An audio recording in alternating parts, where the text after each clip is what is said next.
Ecuador acude a las urnas este domingo entre varios desafíos económicos. Bienvenidos. El país, con una economía dolarizada, enfrenta varios problemas como un elevado nivel de deuda externa y una alta tasa de desempleo y pobreza, además de una crisis energética. En medio de este panorama, las elecciones de este domingo generan expectativas y esperanza. La capital ecuatoriana, Quito. Aquí, como en todo el país, la población sigue con gran expectativa las elecciones.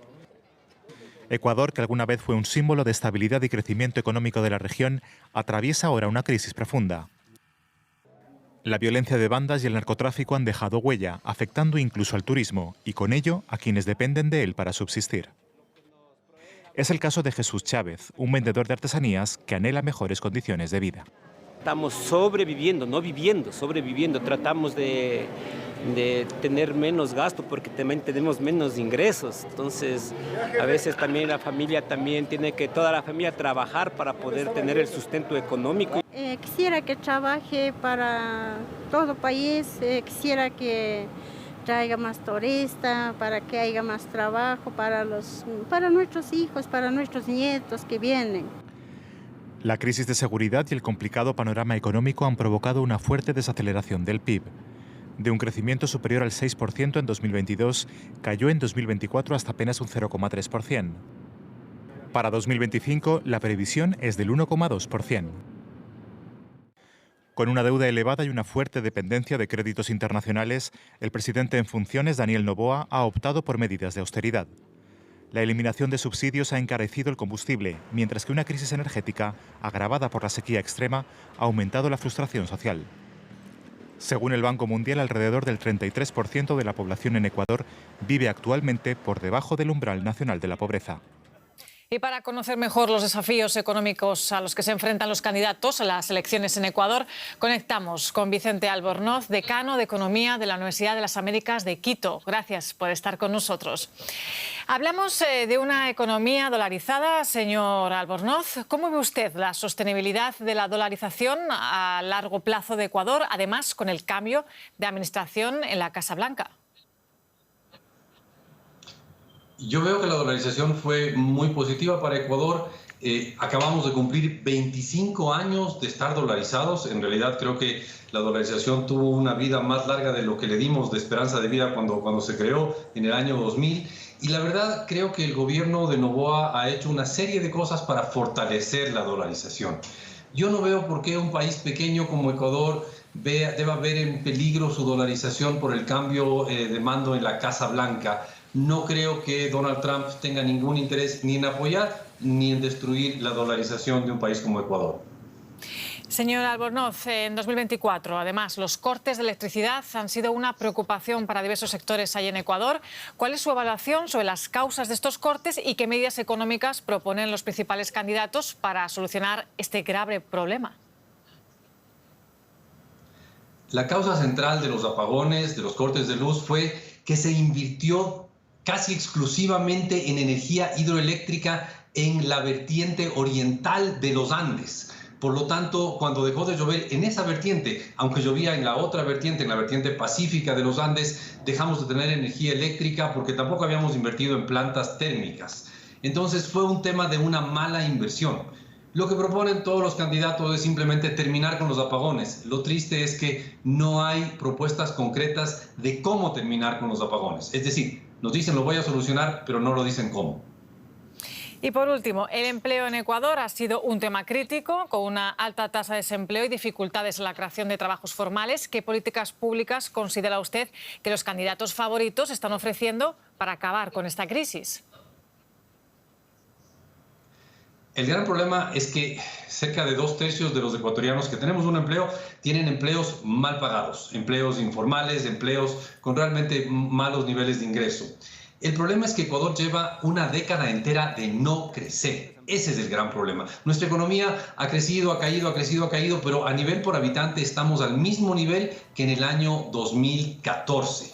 Y eso es porque en el periodo anterior a eso, entre 2007 y 2014, hubo un sobrecalentamiento de la economía, un gasto público gigantesco que distorsionó la economía y todavía no logramos ajustarnos de los desajustes producidos básicamente entre 2006 y 2014. Llevamos una década tratando de ajustar la economía sin suficiente éxito. Pues pendientes de las urnas el domingo. Vicente Albornoz, decano de Economía de la Universidad de las Américas de Quito, gracias por estar con DW.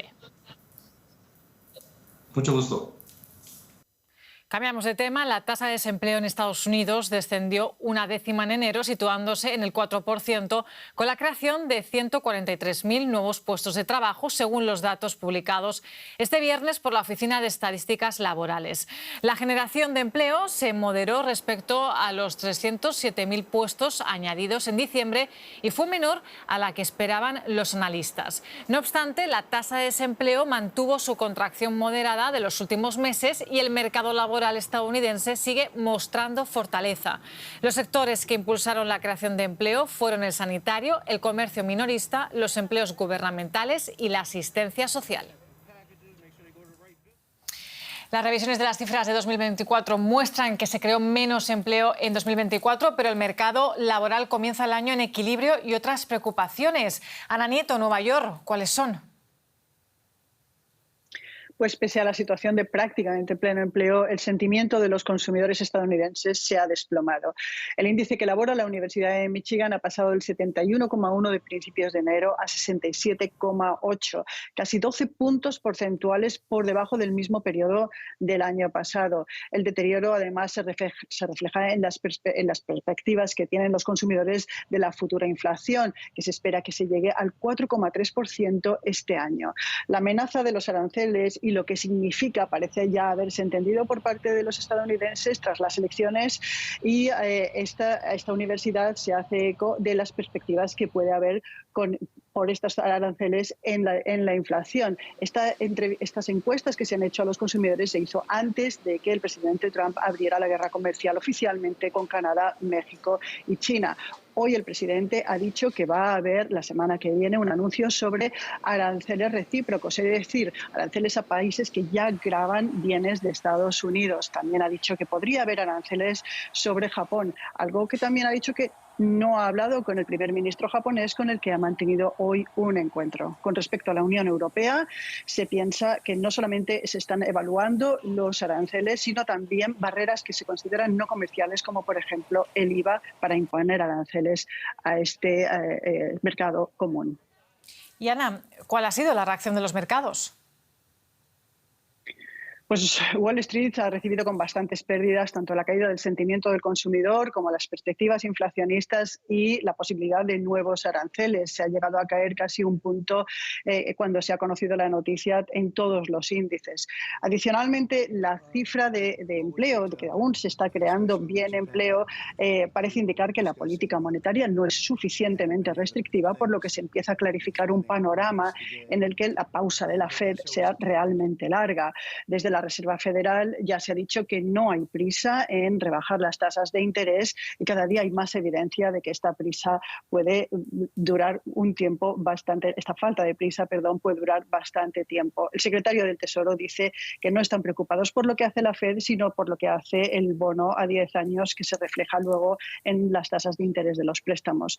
Hoy este bono estaba subiendo su rendimiento. Ana Nieto, muchas gracias. Buen fin de semana.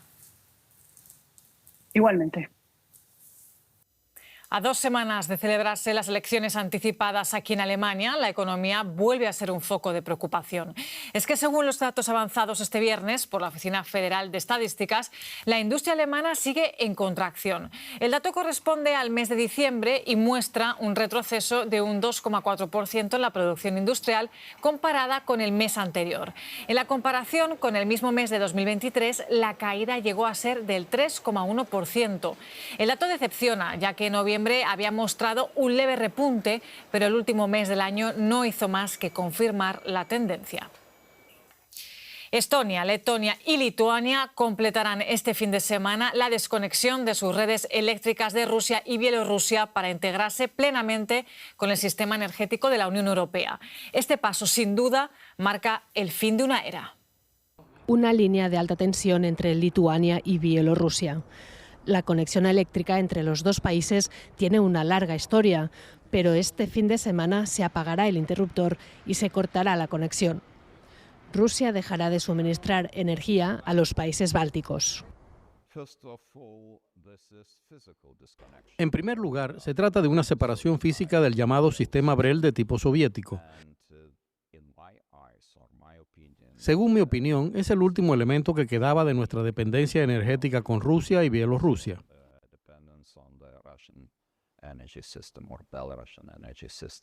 Los trabajos de desconexión se aceleraron con el ataque de Rusia a Ucrania hace 3 años. Dejar de depender de Rusia, rica en petróleo y gas, tiene una gran importancia simbólica para muchos en Vilna, la capital lituana. En el centro de la ciudad se ha instalado un reloj especialmente para la ocasión, que hace una cuenta atrás de los últimos segundos de la conexión eléctrica entre los países bálticos y Rusia. Por la reacción de Rusia, veo que esto significa un giro en nuestra historia. Creo que esto es duro para Rusia. Pienso que con ello Rusia pierde uno de los últimos mecanismos que tenía para controlarnos. Se va a encarecer la electricidad, pero seremos más independientes. Al principio será más caro, pero luego se igualará. Esta desconexión se tendría que haber hecho hace mucho tiempo. 24 horas después de la desconexión definitiva, la red eléctrica del Báltico se fusionará con Finlandia, Suecia y Polonia, y con ello a la red europea. Tras los repetidos incidentes en líneas y cables en el Báltico en los últimos meses, también se ha incrementado la vigilancia en Vilna. Terminamos este informativo económico, pero ya saben que pueden seguirnos en nuestras redes sociales. Gracias por su atención. Sigan con DW.